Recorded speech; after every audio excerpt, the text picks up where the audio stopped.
Hi, and welcome to another episode of Hot Takes with me, the Silver Fox. Imagine you are telling the Chancellor of the Exchequer that he needs to raise more tax. You give him a mission. Make sure everybody is taxed more. We need the money. And so the Chancellor goes out and he does these tax raises that he's been asked to do. They're very unpopular. People up and down the whole structure of the tax scheme are being hit. Particularly in the sort of the upper working class, into the medium middle classes. They're particularly hard hit. And the Chancellor's doing this, obviously, and he's trying to close loopholes there and close loopholes there. And he recognises that there's one loophole that could be closed that would raise a fair bit of money. But it wouldn't be popular with very, very, very rich people because it wouldn't affect the lower earnings at all. This is something that he could do that would not affect 99% of the people in this country, 99.99% of the people in this country, but it would affect that top 1% of the 1%. And that is, he could close the non-dom tax status. And that is to say that people who live in this country, work in this country and earn in this country, but pretend for the sake of tax that they're non-domiciled in this country and therefore don't pay tax, would have to start paying tax. Now imagine that you thought this was a pretty good idea because it would affect such a few number of people and it would be very popular with the masses who are seeing that we're all in this together, means the ones at the very top are in it too. But then you're told by your boss, the Prime Minister, that on no account are you to close that loophole. That would seem a bit odd until you realise that the Prime Minister's wife is non-dom and takes full advantage of her non-domiciled status to avoid paying tax on the billions of pounds, billions with a B, that she has. It's a very odd state of affairs. How can the Prime Minister force tax rises on everyone in the country except his wife? Oh, and by the way, Rishi has a green card. So when he's finished playing Prime Minister and he can take all this money that hasn't been taxed and him and his wife can piss off to America immediately and go and hide their money in various places over there. He is a two-faced rat, really. He needs to close that loophole. He needs to say, yes, of course, we're all in this together. I'm not just taxing poor people. I'm also going to tax my wife for once. And make sure she's taxed at 60% of everything she's got, because you can guarantee a lot of that money has been made off the back of earlier money not being taxed. It needs to be reset back to day one so that he has to pay an absolute fortune, the same monies that he has foisted on everyone else. Let's take a look at this article.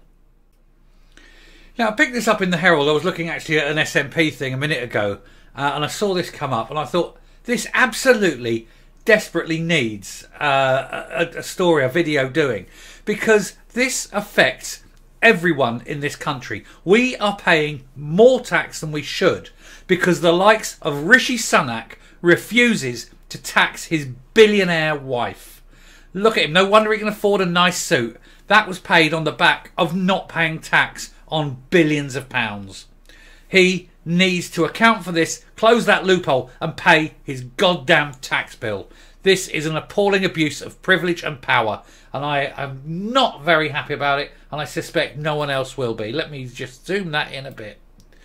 So, Sir Keir Starmer has accused the Prime Minister of being out of touch with the public amid claims the PM is clueless about life outside his bubble. His billionaire's bubble. Don't forget, this man is so rich, he is practically rich. Well, he's one of the richest men in the country, and he has more or less bought his way into politics.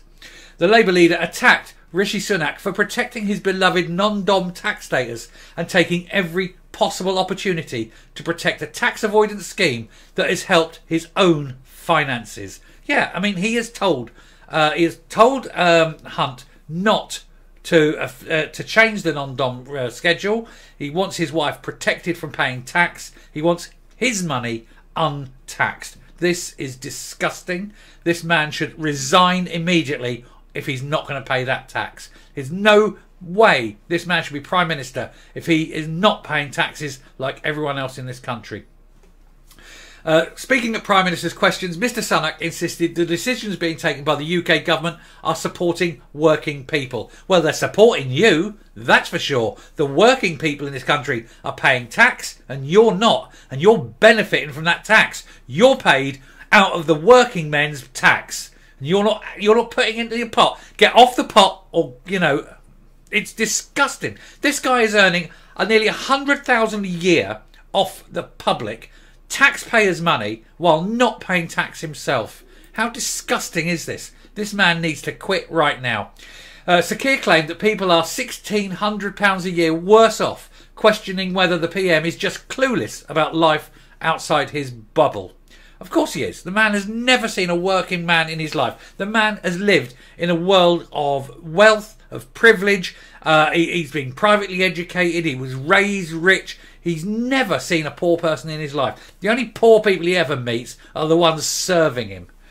In response, Mr Sunak said, a single mother working full-time on the national living wage this year will get £1,300 more support from the government. Let's see him live on the national minimum wage. Let's see how well he does. He wouldn't have a clue. A working couple on low income with 2 children will get £1,800. Yeah, you know what that is? I'll tell you what that is, Rishi. That is fuck all compared to the hundreds of millions of pounds your wife is avoiding in tax. She's not talking 1,800 quid to you. That's a lunch, isn't it? That's an absolute bloody lunch. You are saving hundreds of millions in tax. So cut the cod. He said that's what it is. Well, it's bullshit. I'm not even listening to what he's saying. He's got nothing to say on this. The Labour leader accused the Prime Minister of presiding over a low-growth, high-tax economy, which is very unusual because normally that's Labour that are low-growth, high-tax. But anyway, pointing to comments made by former Tory Chancellor George Osborne.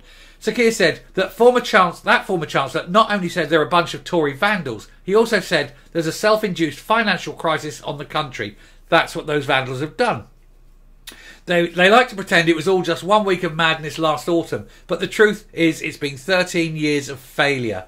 How on earth does he think his low-growth, high-tax economy is working for ordinary people? I'd like Sakir to promise that when he becomes Prime Minister, he will not have a low-growth, high-tax economy. I want him to do the other thing, grow the economy and have low taxes. But he won't, because he's socialist, and they can't do that. So they're both as bad as each other. Don't think I am protecting Keir Starmer. I'm merely thanking him for raising this issue. The leader of the opposition said the PM could stop the handouts he's given to oil and gas giants and could scrap his beloved non-dom status. He added he could put that money back in the hands of working people and get the NHS back on its feet. That's what a Labour government would do. Why doesn't he? Mr Sunak replied, the record is clear. Look at it right now. Record numbers of people in work. Don't answer that question. We don't want to fucking know about that question. We want to know why you're not addressing the non-dom question. He's asked you about the non-doms. You're not answering that, Sunak. Why's that? Money in your back pocket? Yeah? You thieving bastard. Inequality now lower, he says. Is it? Let's all be as rich as you then. How about you give your money into the tax and we can raise everybody up? Are you going to do that? Are you going to do... No, of course you're fucking not. He talks about this non-dom thing. I think he's already spent the money that he claims he raised on 5 different things because it's the same old Labour Party, says Rishi Sunak. They're always running out of other people's money. Well, they ain't running out of your money, are they? Are they, Rishi? They ain't running out of your money. Your money's in the bank. Your money's not getting taxed, is it? Sakir told the Commons he calls it this non-dom thing. Let's be honest about what his refusal to scrap the non-dom status means. It means that at every possible opportunity he has voted to put taxes up on working people, while at the same time taking every possible opportunity to protect a tax avoidance scheme that helps his own finances. And Sakir Starmer is absolutely right. Why is the Prime Minister telling people across the country that their taxes must go up so that his can stay low? Sunak replied, the fact is the wealthiest pay more tax and the poorest pay less tax today than under the last Labour government. Well, that's fine. Well, I want them to pay more. If someone is earning that amount of money, they can afford to pay even more because they've already got wealth in there. We're asking them to pay wealth on their earnings, not on what they've got. There's a difference, Rishi. The rank hypocrisy of it, as we saw last week, that when it comes to his own special pension scheme, well, this is true, and this is why Keir Starmer is on dodgy ground. Keir Starmer has got a special provision. There used to be a limit on how much you could put into a pension scheme, but because Sir Keir Starmer was the Director of Public Prosecutions, he has an exemption. He can put as much as he likes in, and it's not just while he's the DPP, it's for the remainder of his life. So let's see Sir Keir also do what he's claiming and stop his pension scheme limit as well. Let's see if he is prepared to cut that loophole, just as Rishi should be snacking his. But they're both as bad as each other. But the fact that Rishi Sunak is telling his Chancellor not to get rid of the non-dom status while his billionaire wife benefits to the tune of millions of pounds a year in taxes. Millions. It's unethical, to say the least. I'm not going to say the word I want to say. It is unethical. And I tell you what, the sooner this man goes and the sooner we actually get a government that gives one shit about the people, it wouldn't half help everyone. I'm going to stop now because I'm getting so angry about this. I went away and I had a cup of tea and I've come back and you know what? I'm still bloody angry about it. Why should Rishi Sunak tell people, why should he have that power to do this? Now, he's the only one in the country who can do it. He has the power to say, no, please protect this and this tax schemes because they're they're the ones I'm benefiting from. Tax everyone else. You see those poor people over there? Tax them more. They're nothing. They're not important. Tax them. But me and my mates, oh no, you don't tax us. Don't tax us. We're rich and we need to stay rich. And if you tax us, we won't be quite as rich as we were. We might only have to have, 7 kilos of caviar at lunch instead of 8. What a wanker this guy is. Close those loopholes and tax him everywhere. But go back onto that wealth and look at how much of that wealth was made out of money that was previously non-taxed and tax it all the way back up. I bet it would come to quite a significant amount of money. And I want to see his face as he has to write a cheque, signing it over, throw it in the bank, and then put him in prison for tax evasion. And his wife, put the pair of them and take that green card off him and rip it up and tell him he sits in prison for 20 years, working at a minimum wage in a prison till he pays his taxes back. Honestly, this wanker. They're all wankers, aren't they? Every single one. Anyway, I'm stopping.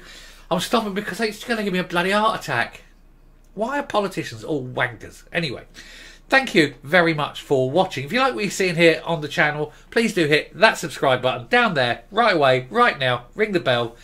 Leave a like. Definitely leave a like. The like's the important one. Please, God, leave a like. And until next time, stay safe, stay well. Don't listen to any of them. Doesn't matter what party they're in. They're all tossers. And goodbye.